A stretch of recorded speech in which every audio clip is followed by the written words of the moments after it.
प्रिय विद्यार्थियों, अभिज्ञान शाकुंतलम के प्रथम अंक के दो भागों में पहले हम प्रथम अंक के श्लोक संख्या 9 तक जो है अध्ययन कर चुके हैं। आज उससे आगे का अध्ययन प्रारंभ करेंगे कि राजा दुष्यंत जो है वो हिरण का शिकार करने के लिए जंगल में उसके पीछे जा रहा है। जैसे ही हिरण उसके नज़दीक आते हैं, मृग उसका शिकार करने के लिए अपने धनुष बाण चढ़ाते हैं कि उसी समय राजा और उस मृग के बीच में कुछ तपस्वी जन आ जाते हैं और वो फिर आकर के उससे कहते हैं कि जो है आप इसे, हे राजन, आप इन्हें मत मारिए, मत मारिए।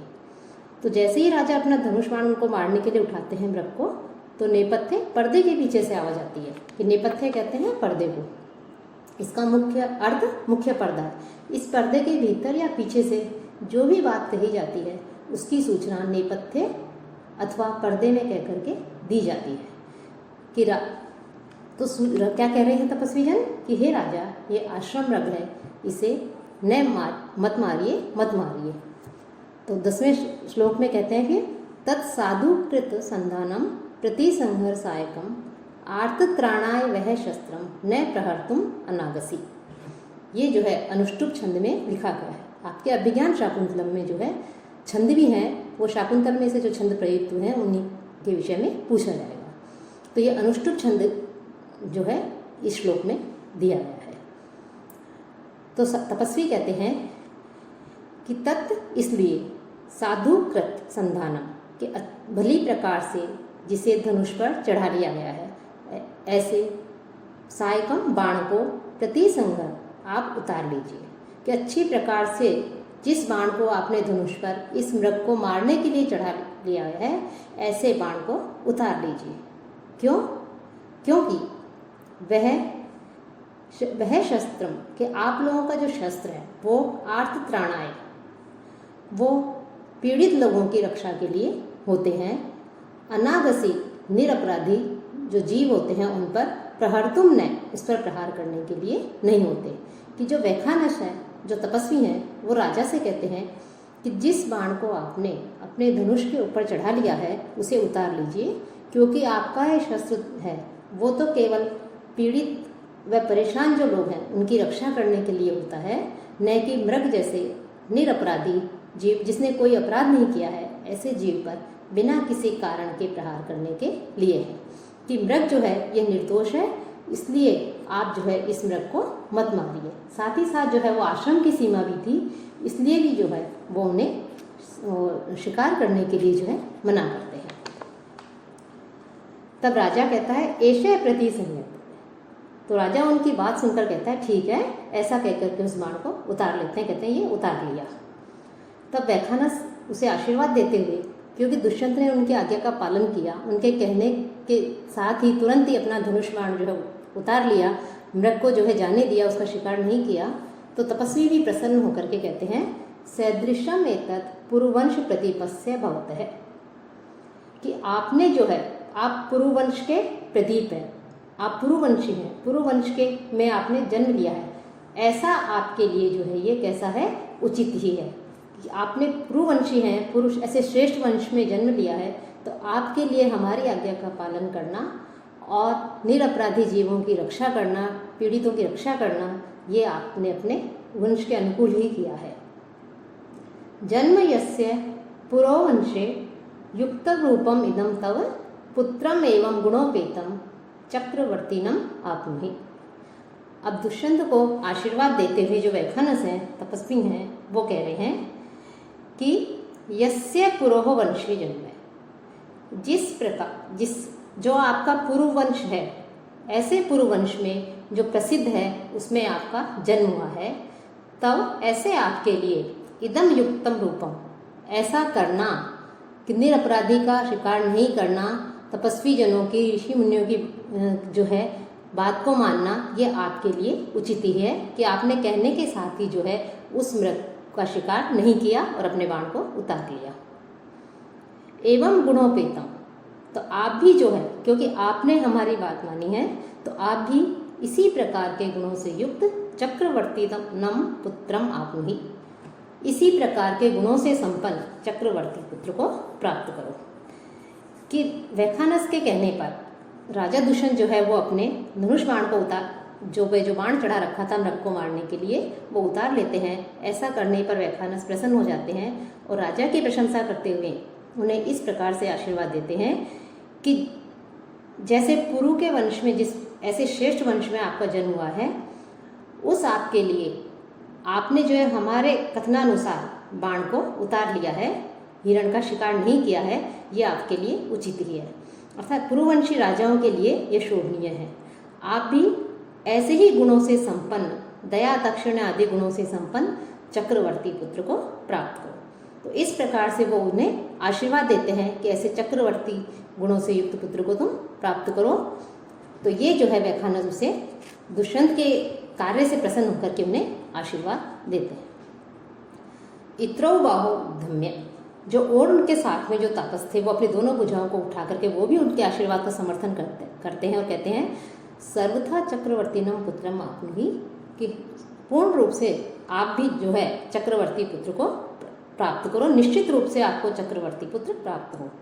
राजा उनको प्रणाम करके कहता है आपके आशीर्वाद मैंने ग्रहण कर लिया है। फिर वैखानस कहते हैं राजा समिधा आहरणाय प्रस्थिता वयम, कि हम तो समिधाएं लेने के लिए रवाना हुए हैं।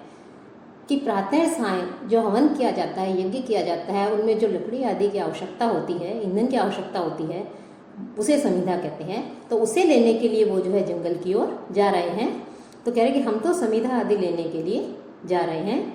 और एष्य खलु कण्वस्य कुलपते अनुमालिनी तीरम आश्रमो दृश्यते, और ये सामने ही जो मालिनी नदी का तीर है, किनारा है, उसके किनारे कुलपति जो महर्षि कर्ण हैं उनका आश्रम दिखाई दे रहा है।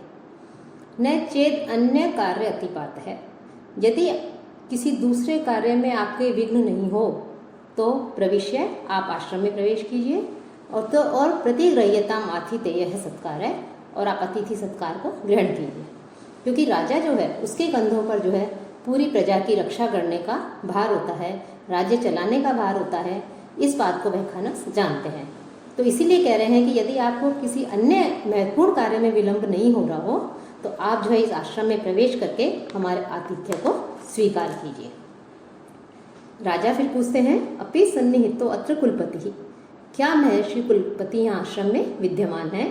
तो वैखानस कहते हैं इदानीमेव दुहितर शकुंतलाम अतिथि सत्काराय नियुज्य दैवम अस्याः प्रतिकूलम शमयितुम सोमतीर्थम गतः, कि महर्षि जो कर्ण है उनके विषय में पूछने पर कि महर्षि कर्ण के आश्रम में है, तो वैखानस कहते हैं कि उन्होंने जो है अपनी पुत्री जो शकुंतला है उसको अतिथि सत्कार के लिए नियुक्त किया है।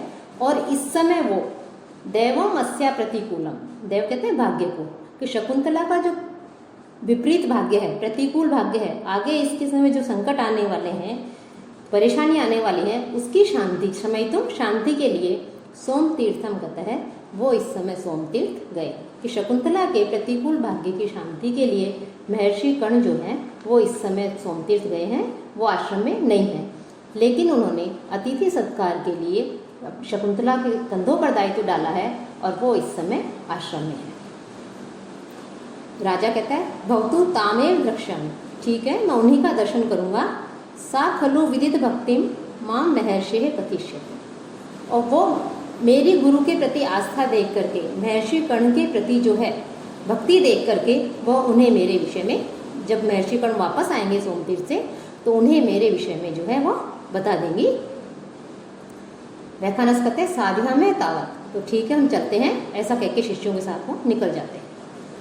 राजा कहता है सारथी को कि हे सु नोदयान अश्व, कि जो अश्व हैं घोड़े हैं उनको हाँकिए, पुण्य आश्रम दर्शने तावत आत्मानम पुनीमहे, तो जो पवित्र आश्रम है इस आश्रम का दर्शन करके हम भी अपने आप को पवित्र करते हैं। सारथी कहता है जैसा आप आज्ञा देते हैं। राजा चारों ओर देख करके कहता है हे सारथी एकथितो अपि ज्ञायते अयम अभोह तपोवनस्य इति, कि इसको देख करके, कि चारों ओर देख करके कहते हैं सारथी एकथितो अपि ज्ञायते, बिना कहे हुए ही, कोई बता नहीं रहा है लेकिन बिना बताए ये ज्ञात हो रहा है कि यह तपोवन जो है उसके आश्रम की सीमा है। कैसे ज्ञात हो रहा है? चारों तरफ का जो वातावरण है, प्राकृतिक सौंदर्य है, प्राकृतिक वातावरण है, उसको देख करके कह रहे हैं कि ऐसा लग रहा है कि आश्रम की सीमा ही है। तो सारथी कहता है आपको कैसे पता लगा ये आश्रम की सीमा है? राजा कहता है किम न पश्यति भवान, यही क्या आपको दिखाई नहीं दे रहा है कि आप देखिए। निवारः शुकगर्भ कोटर मुख भ्रष्टः तरुणाम अधः प्रस्निग्धः क्वचित् इंगुदी फलभिदः सूच्यन्त इव उपलाः विश्वासोपगमात् अभिन्न गतियः शब्दं सहन्ते मृगः तोयाधार पथाश्च वल्कल शिखा निश्चंद रेखांकिता।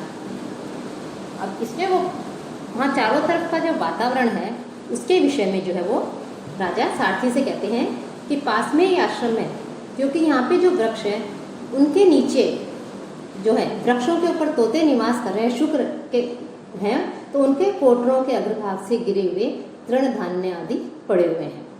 ये पक्षी भी वहीं रहते हैं जहाँ उन्हें किसी प्रकार का कोई भय नहीं हो और वो शांति से रह सके। तो कह रहे हैं कि जो वृक्ष हैं उन वृक्षों के नीचे तोतों के रहने के स्थान जो कोटर हैं, जो पेड़ों के अंदर वो बनाकर छेद बना करके रहते हैं, उसके अग्रभाग से गिरे हुए तिनके घास आदि जो है वो धान्य आदि अनाज के कण आदि जो है नीचे गिरे हुए हैं। और कहीं कहीं पर जो इंगुदी का फल होता है उसको तोड़ने वाले विशेष रूप से चिकने पत्थर दिखाई देते हैं। इंगुदी एक प्रकार का फल होता है और उसमें से तेल निकलता है। उस इंगुदी के फल को जो है जब पत्थर पे तोड़ने के पश्चात उसमें से तेल निकलता है और उसको जो है तपस्वी जन अपने कार्य में लेते हैं। तो कह रहे हैं कि इंगुदी फल को तोड़ने वाले विशेष रूप से चिकने पत्थर चारों ओर दिखाई दे रहे हैं और ये भी आश्रमों में ही पाए जाते हैं। और आश्रमों में जो निवास करने वाले जो मृग हैं, हिरण हैं, उनको यह विश्वास हो गया है कि हम यहाँ पर सुरक्षित हैं, हमें यहाँ पर कोई भी जो है हानि नहीं पहुँचा सकता। इसीलिए वे आश्रम के आसपास निश्चिंत होकर के जो है विचरण कर रहे हैं, अपना भोजन ग्रहण कर रहे हैं, चरते रहते हैं। कि उन्हें पता है या हमें किसी प्रकार के प्राणों का संकट नहीं है, तो निश्चिंत होकर के जो है वहाँ पर चल रहे हैं। राजा उन्हें देख कर ये कहता है कि इसी विश्वास के कारण कि हम यहाँ पर सुरक्षित हैं, मृग ये जानते हैं कि हम यहाँ पर सुरक्षित हैं, इसी विश्वास के कारण यह जो आश्रम के मृग हैं इन्होंने मेरे रथ की आवाज़ को सुन लिया है। हम तेज़ गति से आ रहे हैं, अपने रथ पर आ रहे हैं, तो उस रथ की आवाज़ को सुनकर भी ये भयभीत नहीं हो रहे कि हम उनका शिकार कर सकते हैं, बल्कि वो निश्चिंत है कि हम यहाँ पर सुरक्षित हैं। तो उस रथ की आवाज़ को सुनकर के भी यह पूर्वक निशंक गति से, बिना किसी शंका के, बिना किसी भय के, वो आराम से अपनी गति से विचरण कर रहे हैं। उनकी गति में कोई भी अंतर नहीं आ रहा है। और आश्रम में रहने वाले जो ऋषि हैं वो पास में, आश्रम के पास में जो तालाब आदि हैं उसमें प्रतिदिन वो स्नान करते हैं। और स्नान करने के पश्चात वो जो गीले वल्कल वस्त्र हैं उनको जो अपन लेकर के आते हैं, तो वल्कलों को पहने हुए अपनी कुटियों की ओर जब लौटते हैं तो उन गीले वल्कल वस्त्रों से जल की बूंदें जो हैं वो टपकती रहती हैं, पानी गिरता रहता है। और तालाब से आश्रम की तक का जो मार्ग है उस संपूर्ण मार्ग में एक उस जल की रेखा सी खिंच जाती है। तो इन सब लक्षणों को देख करके यह स्पष्ट हो रहा है कि ये जो आश्रम है ये आश्रम जो है पास में ही है, समीप ही है। कि अब राजा कह रहे हैं उनसे कि कैसे पता लगा कि हमें जो है ये आश्रम की सीमा